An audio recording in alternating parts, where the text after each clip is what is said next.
Morning, folks. Jordan here with the Nutty Gnome Homestead. Today is February 11th, 2025, and it is snowing outside.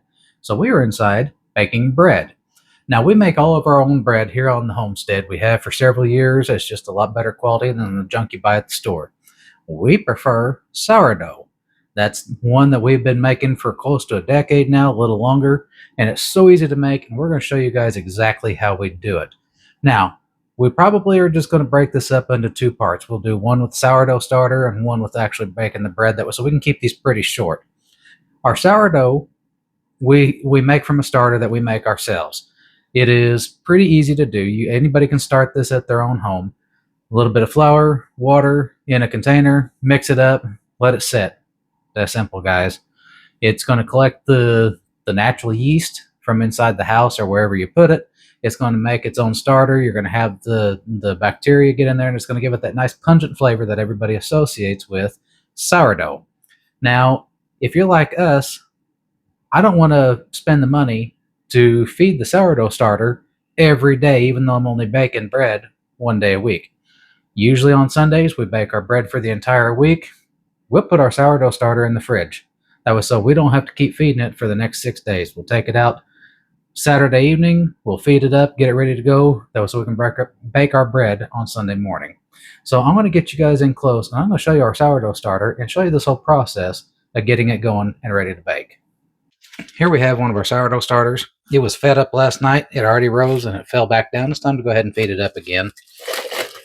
I wish you guys could smell this. It smells absolutely amazing. You see we have a lot of bubbles in there. We have a lot of active yeast going. This is ready to go. What we're going to do is we are going to discard this, and we're going to feed it up to get ready to bake with. So I'm going to discard all but about 100 grams or so, a couple tablespoons worth in here. The discard is what you'd be making your breads out of. However, since I went on ahead and let it fall, we already made 3 loaves of bread for today. I think we're just going to go ahead and give this out to the chickens. So hang on just a minute, and I'll be right back. Okay, here we are, guys. You can see we've discarded a lot. Have maybe about a quarter cup in here. We're going to put it on our scale, and this is where all the fun happens, guys. We try to measure everything out. We're going to have this put on grams. It tends to be a lot more accurate this way. And we are going to add to this 100 grams. Actually, let's just do 50 grams. I don't want to waste that much flour. So we're going to add 50 grams of all-purpose flour to this.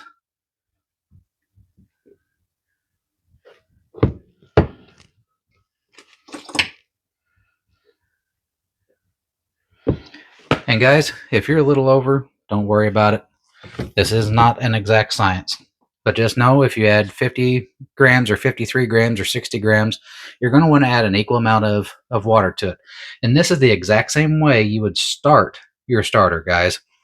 So if you had a clean jar and you didn't have any starter to begin with, you'd put your 50 grams of flour in there, and then you're going to add 50 grams of warm water. Since we added 53 grams of flour to it, we're going to add 53 grams of warm water.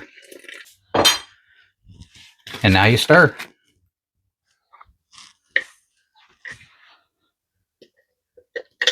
You're just going to try to get this incorporated real good. It's going to look like a thick pancake batter. Scrape down your sides.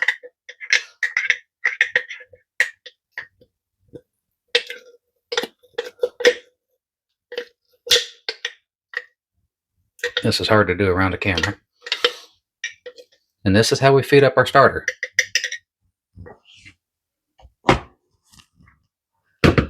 I'm going to scrape off my spoon.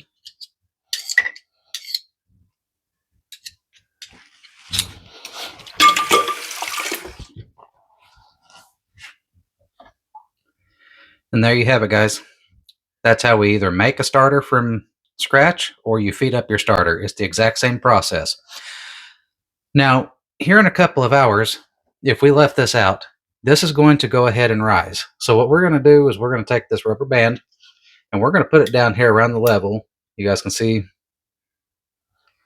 the starter is down here. We're going to put this rubber band around where that starter is in this jar, and that's going to tell us when this gets active and starts rising. Let me show you what one looks like that's been rising for a while. Here's one we fed up earlier. It is more than doubled in size. This one's ready to bake with. You guys see where the rubber band is? You guys see the bubbles in there? This one is ready to go. And I can't tell you how amazing these things smell. What I like to do is I'll cover mine with a coffee filter, put a rubber band on it, and then we'll set it aside in our kitchen. It'll stay nice and warm in here. And that's going to double here real soon. So you may ask yourself, what are you going to do with this now?